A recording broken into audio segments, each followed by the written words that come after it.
Hey Abhishek, so welcome to my channel, and thank you so much for showing up. And I know that you are really busy and have a tight schedule as you are planning to fly off in July.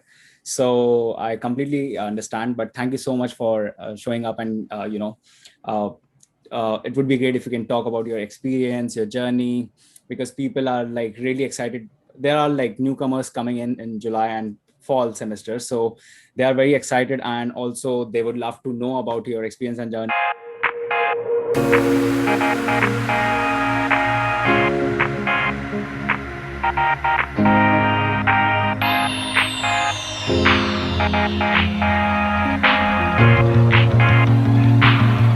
And guys, Abhishek also has its own YouTube channel, which I'll put the link in the description. Yeah, Abhishek, so give your introduction and let's start the vlog. Mhm. Yeah, for sure. So, hi, my name is Abhishek Sansanwal. I'm an incoming grad student at Cornell University. I'll be joining the engineering management program.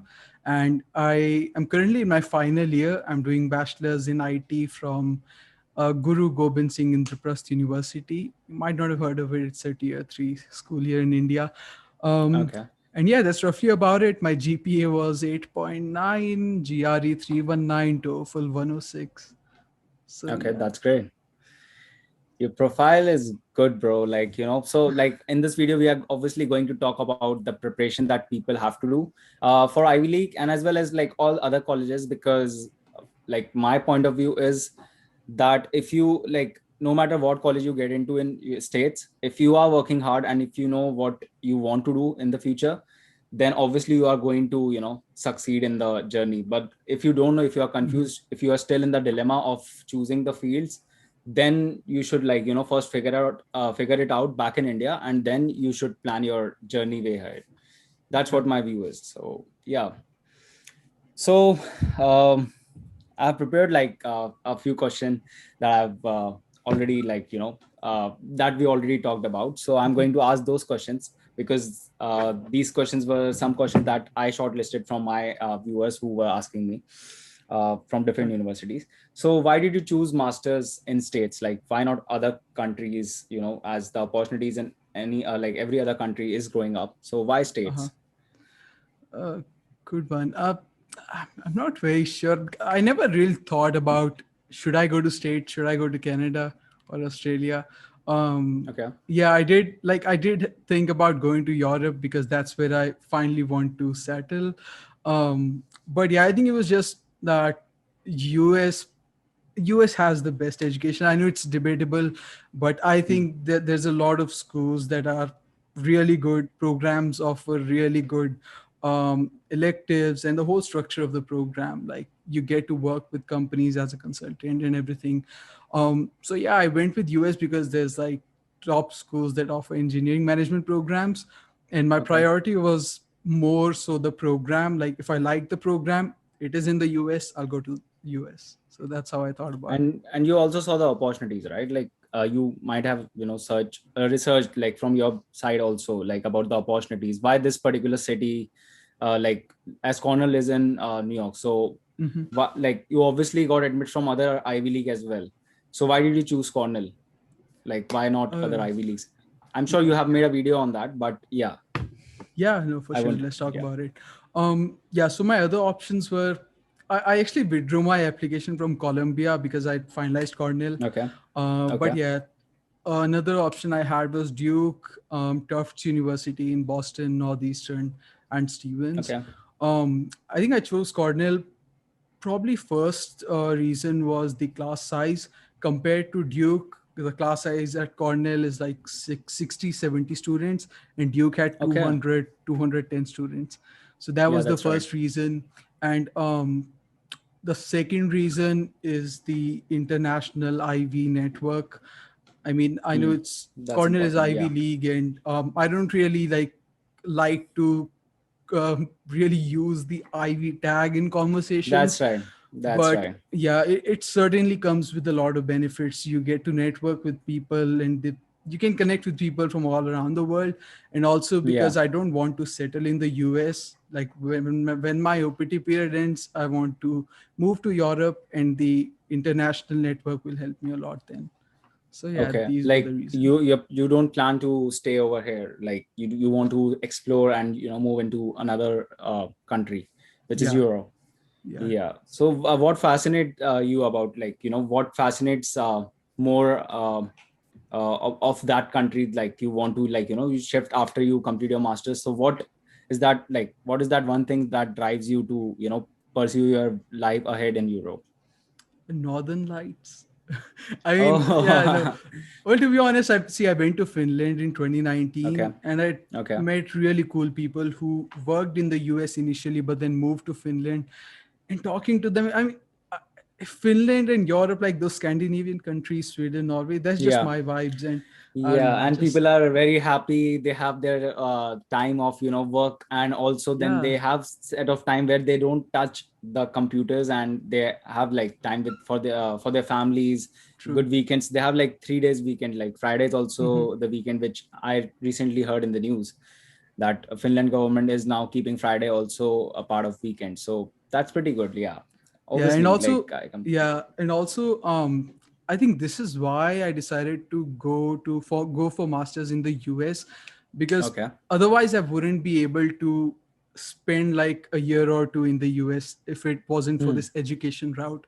And I like to that's right. explore, so why not go to US, get a taste of that place, and then move to another country? Sure. I'm Yeah. sure you're gonna like it, and the journey is a bit different. Trust me, like people, the culture, you will obviously get a shock in the beginning, but then when you start working with the people around, and also when you start going like for different classes, when you talk to the professors, you get adjusted. Like obviously, if you Mhm. want to be part of uh, the community over here, or like if you want to work over here, then obviously you will have to get adjusted, because this is not our country. You have to, like uh, look after two three things that that this is one thing that I don't know. Yeah. I should definitely learn from them, or get involved in that.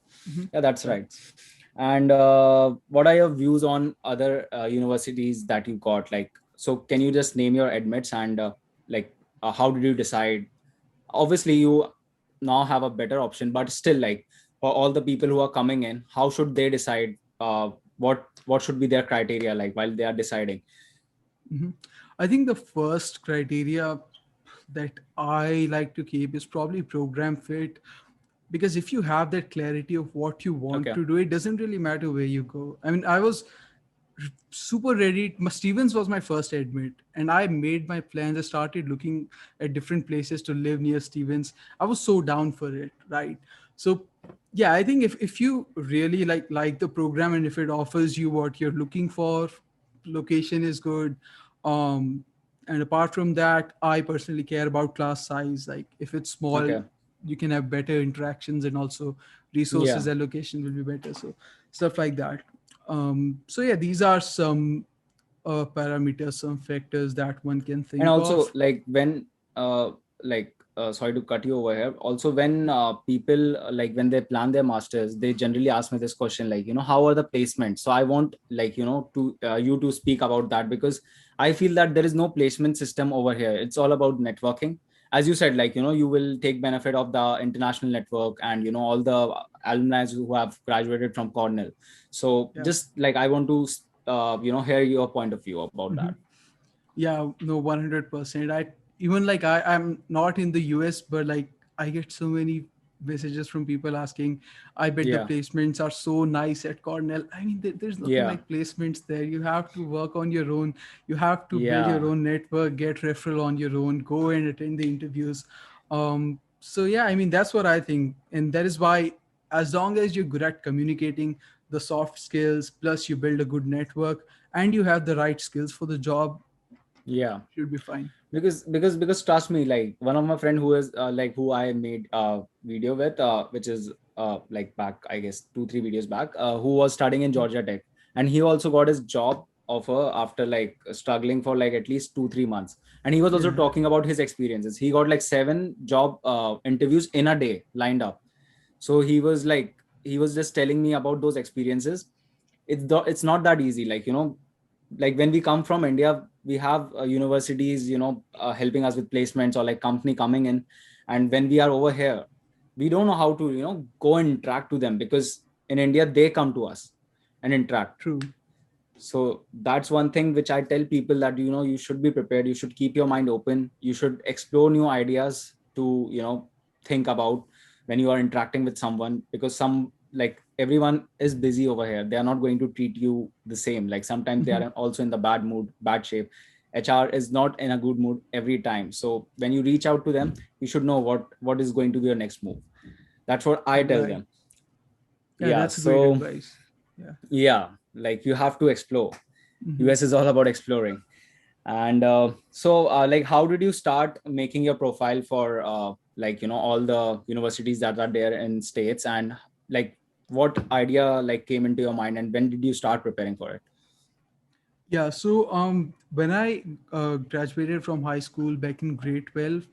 that's I didn't take the IIT exam because I wanted to go for bachelor's. I wanted to go Okay. abroad for bachelor's. But then when I realized the costs, 2 crore se zyada, and then I was like, nahi rehne deta hu. I'll just do a bachelor's in India. So Yeah. yeah, I mean, I had this thing in mind of studying abroad since I guess Hmm. the school days. But yeah, I don't remember specifically doing things for like, okay, I'll do this and it will help me in my master's Yeah. journey. I just kept on doing stuff that I liked. And one thing that I did was explore a lot. That's why I jumped from software development to starting my own company called Verved, entrepreneurship, and then shifting to product management. And Product currently I'm working management. as a Yeah. product manager. So yeah, I mean, I kept exploring, I kept doing a number of things. And I guess when you're really, I mean, doing things that you're passionate about, things just happen, man. I don't know, like Yeah. I still can't believe that I got invited to give TEDx talk. Like, who am I used to watch TEDx talks and get motivated. Yeah. So that was crazy. Yeah. I mean, your journey is inspiring, bro. Like when I started seeing your YouTube channel, and the calmness that you have when you start your Mhm. YouTube video is something that I started learning from. Like, you have to be calm, chill. Like, you when you start your video, like it's like you're Yeah.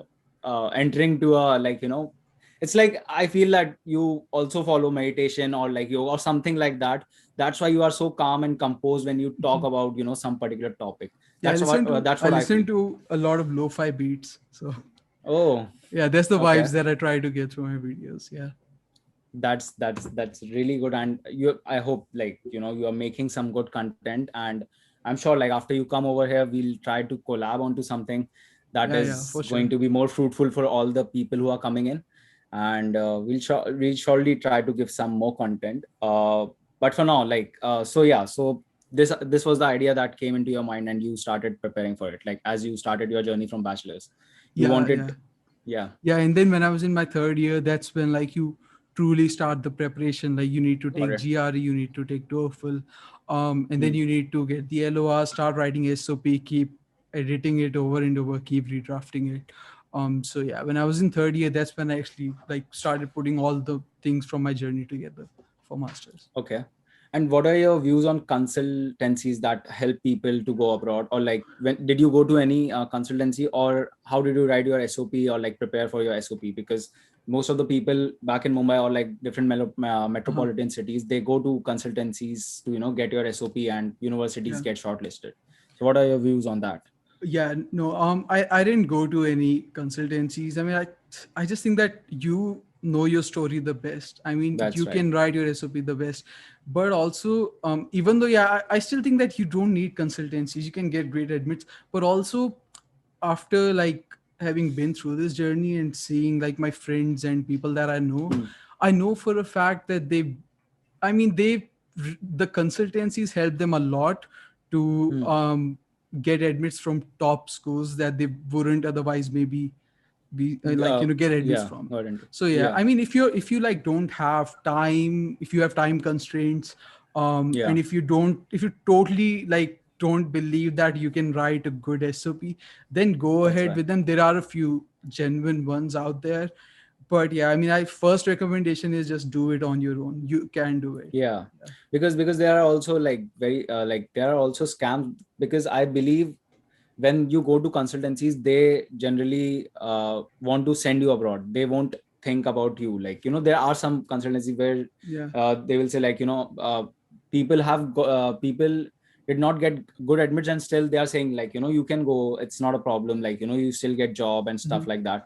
And I tell them, like, bro, like, you have to study deep about your admit that you have, and also go through the curriculum. I specify this particular thing because that is going to be, very important in the longer run. When you go for the interviews, they are going to ask you about your subjects. They are not going to ask from which university did you graduate or something like that. Yeah.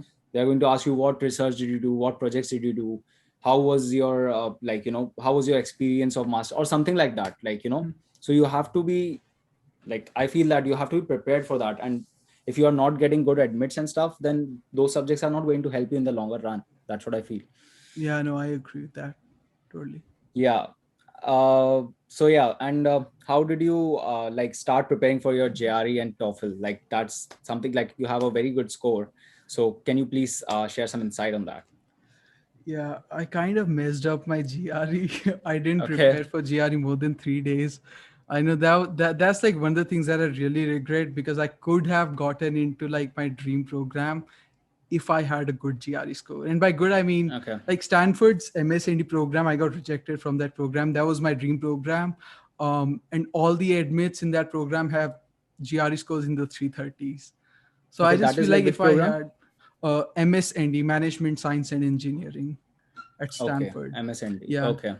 So everyone So there that. has GREs above 330. So I just strongly think that if I had that GRE score, I mean, I had everything else in my profile, but test scores. So Okay. yeah, but yeah, talking about preparation, I just did ATS material. I signed up Okay. for Greg Matt. Like I know Hmm. GRE aspirants would have heard of him. Hmm. I learned a few random words from some GRE vocab list, and Okay. I was overconfident in math in the Hmm. quant area. I mean, I was decent at it, so I didn't really prepare for it. I did random questions from the 5 pound book. And for Okay. TOEFL, I watched random YouTube videos 2 3 days before the exam. That was my preparation. Okay. Okay, because TOEFL is like pretty easy compared to like GRE. The Yeah. vocab that you have in GRE, the English part that you have in GRE is like, it's like huge, and TOEFL is like pretty easy compared to that. If you know how to speak English, then you are obviously going to clear the TOEFL part with good grades. That's what I feel. Yeah. And so, like, so did you like did you give any practice test before your GRE exam, like before the mock? Like, did you give any mock or something like that for comprehensions Mhm. or essays that we have to write in that? Yeah, I didn't prepare essays. I just saw like these templates online to write essays. But Okay. yeah, I took the Power Prep, the official ETS mocks that we get. Okay. We get two mock tests for free, Power Prep 1 and Power Prep 2. So yeah, I Hmm. took those mocks. That was it. Okay. Okay, so those were helpful for you. Okay. Yeah. And so my next question, what would you suggest to all the people planning masters from Ivy League? Like, for Ivy League, Hmm. like, from, like, they want to do their masters from Ivy League, or they aspire to do their masters from Ivy League. So Yeah. what are your views to them? I mean, that's an interesting fascination that I want to do masters from Ivy League.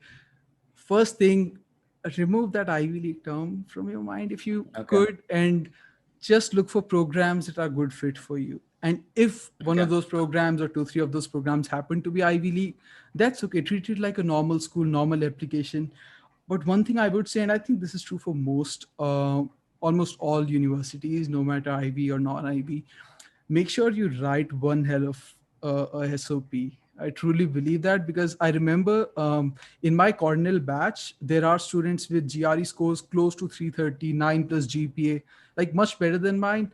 But I know that my SOP was a little too good. I mean, Yeah, I like yeah, to like think you so. you gave your time on that. Yeah, and that's why I got like $20,000 fellowship from Cornell for Okay, the program. that's So yeah, I think oh, that SOP probably number one thing that you need to work on. Number two, LORs, because LORs validate what you write in the SOP. And after okay. that could be like your whole life story, internships, research, whatever is like helpful in your program. So yeah, Okay. just focus on like creating this story of I did this, I did that. this is why I did, this is what I learned, and this is why I think that now a grad school would be helpful for me. And then Mm, these are my expectations from grad school, why this school, and then what are your future plans. Like, have this flow to all right. your SOP and you'll be totally fine. Yeah, basically you have to pour your heart out on the Yeah. paper when Yeah, you're true. writing your story. Yeah. Hmm. And preparation that you are doing before coming, like tell me something that you have, like you are preparing, like specifically, as you said that you are watching some videos on YouTube and also you are gathering some information. So what are the preparation, like how are you doing your vaccination, or like what vaccinations are required right now at the moment? Because I Hmm. came 2 years back and at that time the situation was pretty normal. So what are your Yeah. preparation right now?